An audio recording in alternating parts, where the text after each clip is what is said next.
අද මම ඔයාලට කියලා දෙන්න යන්නේ මෙන්න මේ ලේස් රේන්ද මෙන්න මේ ලේස් එක කොහොමද ගොතාගන්නේ කියලා. මේක ඔයාලට සර්වියට් එකකට එහෙම නැත්නම් නැප්කින් එකකට එහෙම නැත්නම් ඔයාගේ ඇඳුමක වාටියකට උනත් ගොතා ගන්න පුළුවන්. ඉතින් බේසික් ස්ටිචස් දන්න කෙනෙක් නම් ඔයා පහසුවෙන්ම මේ වීඩියෝ එක බලලා මේ ලේස් එක ඔයාට ගොතා ගන්න පුළුවන්. මේ රේන්දය ගොතන්න මම පාවිච්චි කරන්නේ මෙන්න මේ T20 කියන නූල් එක. T20 කියන නූල් එකත් එක්ක මිලිමීටර් 1 ගෙතුම් කටුව මිලිමීටර් 1 ගෙතුම් කටුව තමයි මම පාවිච්චි කරන්නේ. එතකොට අද මම මේ රේන්දය ගොතන්න යන්නේ මෙන්න මේ බ්ලැන්කට් මැස්මින් හදාගත්ත මෙන්න මේ රෙදි කොටසට තමයි මේ බෝඩ් එක අපි ගොතන්න යන්නේ. මුලින්ම දැන් මම දම්බෙල් දෙකක් ගොතලා මෙතන පටන් ගන්න තියෙන්නේ ගොතන තැන මේ හැම එකටම අපි භාග දෙපට පිරවිලි දාගෙන යනවා. එතකොට පළවෙනි පේලිය භාග දෙපට පිරවිල්ලක් තමයි හැම එකේම දාන්න ඕනේ. එතකොට අපි මේ විදිහට දිගටම මම මේ එක කොටසකට භාග දෙපට පිරවිලි 3 බැගින් දාගෙන යනවා.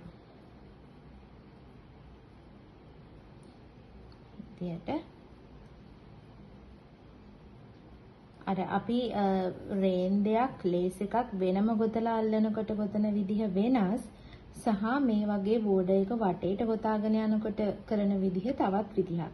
ඉතින් මේ කියලා දෙන්නේ ඔයගලන්ට වටේට බෝඩ් එකක් ලස්සනට ගොතා ගන්න කොහොමද කියන එක. මේ විදිහට සම්පූර්ණ වටේම ගොතලා ඉවර වෙලා බලමු අපි ඊළඟට මොකක්ද කරන්න කියලා. හරි දැන් මේ ෆස්ට් රෝ එක මම ගොතලා තමයි තියෙන්නේ. අපි පටන් ගත්ත තැනට ජොයින් කරනවා. මෙහෙම සෙකන්ඩ් රෝ එක යන්නේ මේ ටයිප් එකටම තමයි. ඒ කියන්නේ චේන් දෙකක් ගොතනවා. මේ අපි ගොතපු හැම half double crochet එකකටම half double crochet එක ගානේ දාගෙන යන්න තමයි මේ රෝ එකේදී තියෙන්නේ. කියන්නේ සෙකන්ඩ් රෝ එක යන්නේ ෆස්ට් රෝ එක විදිහටමයි. එකකට එක බැගින් half double crochet එක දාගෙන යන්න.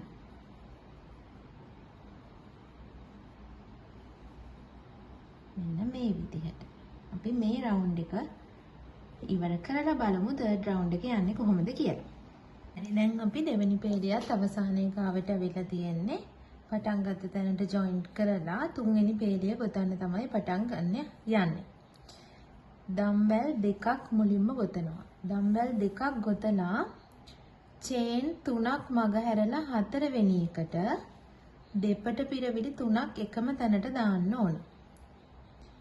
එකම තැනට දෙපට පිරවිලි 3ක් දානවා. ඔන්න ඔහොම.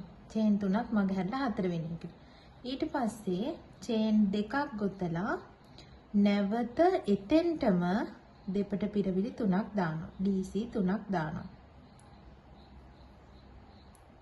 DC 3යි චේන් 2යි DC 3යි එකම තැනට තමයි අපි දැන් ගෙතුවේ. ඊට පස්සේ ආයෙත් 1 2 3 චේන් 3ක් මග හැරියා හතරවෙනි එකට භාග දෙපට පිරවිල්ලක් ගොතනවා. ඔය විදිහට. නැවත චේන් 3ක් මග හරිනවා හතරවෙනි එකට DC 3යි චේන් 2යි DC 3යි එකම තැනට ගොතනවා. ගොතලා චේන් 3ක් මග හැරලා හතරවෙනි එකට half double crochet එකක් ගොතනවා. මේක තමයි තුන්වෙනි පේලිය අපි ගොතාගෙන යන රටාව. මේ විදිහට අපි අපේ ගෙතුම වටේටම ගොතාගෙන එන්න ඕනේ. තුන්වෙනි පේලිය අවසන් වුණාට පස්සේ මෙන්න මේ වගේ තමයි තියෙන්නේ. අපි පටන් ගත්ත තැනට ජොයින් කරමු. ඊළඟට අපිට ගොතන්න තියෙන්නේ අවසාන පේලිය finishing line එක. ඒකෙදි කරන්න තියෙන්නේ චේන් එකක් ගොතනවා. මේ පිරවිලි 3 තියෙන තැන් තියෙනවානේ. ඒ පිරවිලි 3 තියෙන තැන් වලට සිංගල් half double crochet දානවා back loop එකට. ඔයාලට පේනවා ඇති මම මෙතෙන්දි loop දෙකම අල්ලන්නේ මේ back loop එකට තමයි ගොතන්නේ. අන්න ඔහොම. back loop එකට ගොතනවා.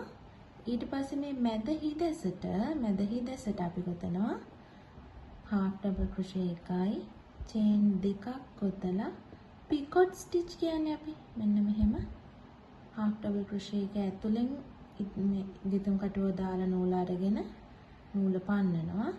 ඊට පස්සේ ආපහු එතනට half double crochet එකක් දාන්න. හරි? දැන් ආයි මෙතන තියෙන මේ DC 3ට back loop only half double crochet 3ක් දානවා. back loop එකට පමණ. ඔන්න ඔහොම. ඊට පස්සේ මේ මැදට අපි මොනවත් ගොතන්නේ නැහැ මෙතනදී. මේ මැද තියෙන half double crochet එකට මොනවත් ගොතන්නේ නැහැ. ආපහු අර විදිහටම back loop එකට half double crochet 3යි. මැද හිදසට half double crochet 1යි. chain 2ක් ගොතලා එතෙන්ටම සම්බන්ධ කරලා නැවත එතෙන්ට half double crochet එකක් දානවා. ඊට පස්සේ මේ තියෙන DC 3ටත් එකකට එක ගානේ half double crochet දාගෙන යනවා. ওই විදිහට තමයි අපිට finishing line එක යන්න තියෙන්නේ මේ රේන්දයේදී. මේ lace එක අවසානයේ ගොතලා ඉවර වුණාට පස්සේ ඔයාලට මෙන්න මේ වගේ තමයි output එක ලැබෙන්නේ. ඔන්න ඔය විදිහට.